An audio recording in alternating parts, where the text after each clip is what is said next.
Well, folks, I got some bad news today. Seems like one of my good buddies back in Louisiana had a little bit of an incident. He actually went missing. He was gone for about a week. I don't know, something like that. They had search parties out looking for him. Uh, Cops were out looking for him. They couldn't find him anywhere.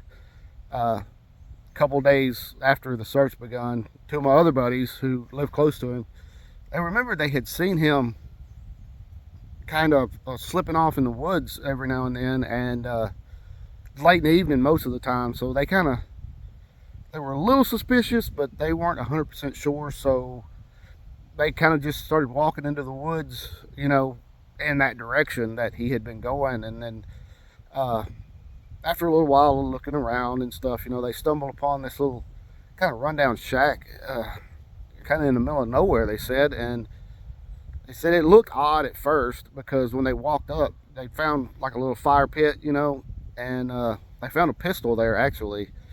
Had one bullet in it, and they said they found probably 30 or 40 1-gallon Evan Williams bottles just laying everywhere, all around the fire pit and everything. And so they were like, "Wow, this is," they were a little in shock. So they walked over to the little cabin, and the door was cracked a little bit, but as they were going in, they kind of looked up, and there was a little sign up top.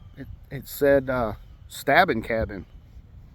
I'm not sure. I don't know what that means or anything, but anyway, they pushed the door open, and I think one of them described the smell that hit them as pure sin, like just evil smell.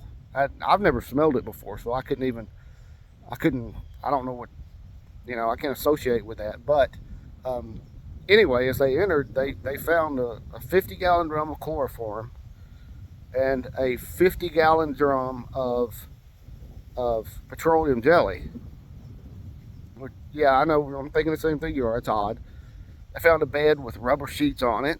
And then one really, really odd thing they found, they said that there was a really humongous nightgown laying on the floor. They picked it up, looked at it, and it had big stains, like one over here and then one like right here for something. I mean, it's weird, I know. And a plate of fresh cookies. Like they said, they were still warm when they touched them, but they explored a little more, and they actually found my buddy in the back of the cabin. He had passed out. He had paint rings around his mouth. They found a brown paper sack with where it looked like he'd been spraying paint in it.